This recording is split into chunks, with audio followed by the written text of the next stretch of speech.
Donate card और voice of slum जुड़कर दिल्ली और नोएडा के स्लम्स में गरीबों को फ्री ऑक्सीजन सप्लाईज प्रोवाइड करने का प्रयास कर रहे हैं। डिस्क्रिप्शन में दिए हुए लिंक पर जाकर डोनेट कार्ड पे अभी डोनेट करें। इन गरीब परिवारों का सहारा बने।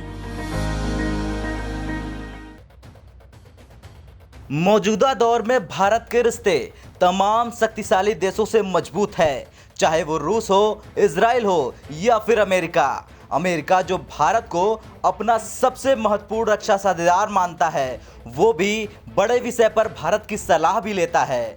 ऐसे में आज हम भारत के मित्र देश के इस सेगमेंट में अमेरिका की एक महत्वाकांक्षी और अत्याधुनिक हथियार प्रोजेक्ट के बारे में बताने जा रहे हैं।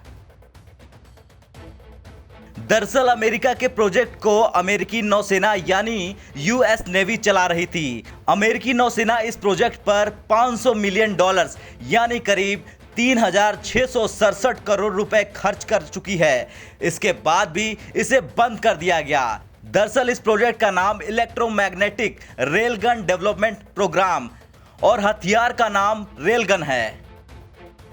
रेलगन से इलेक्ट्रोमैग्नेटिक बम निकलता था जो अपने निशाने को बुरी तरह से ध्वस्त कर देता था। लेकिन अमेरिकी नौसेना के 2022 के बजट में रेलगन प्रोजेक्ट की फंडिंग को हटा दिया गया है। नौसेना की तैयारी अब हाइपरसोनिक हथियारों को लेकर है। अमेरिकी नौसेना ऐसे हथियार बनाना चाहती है जो लंबी दूरी तक मार कर सके, जहाजों और जमीनी टारगेट्स को चुटकियों में खत्म कर सके। लेकिन रेलगन प्रोजेक्ट का अभी तक सिर्फ ट्रायल ही चल रहा था। इसे किसी भी नौसैनिक जहाज पर तैनात नहीं किया जा सकता था।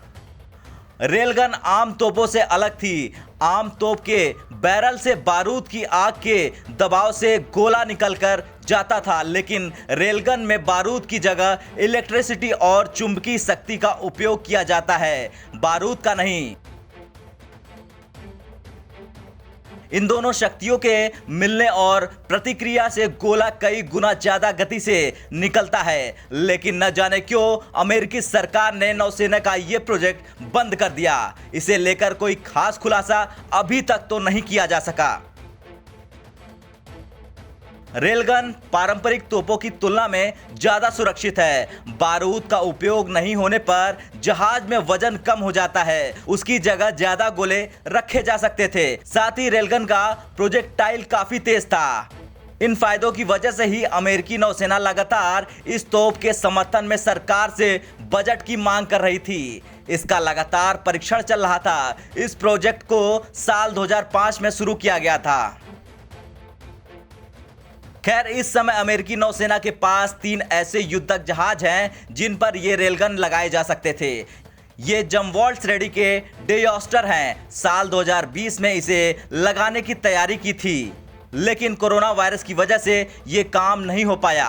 अब ऐसा माना जा रहा है कि अमेरिकी नौसेना चीन और रूस के साथ प्रतियोगिता में लगी हुई है। रेलगन का गोला 80 किलोमीटर से 160 किलोमीटर तक जाता है। रेलगन के पास भी विमानों, मिसाइलों और ड्रोन को मार गिराने की पूरी क्षमता है। लेकिन नौसेना ने रेलगन के बजाय पारंपरिक मिसाइलों और तोपों को चुनना ही बेहतर समझा। ब्यूरो रिपोर्ट, भारत तक।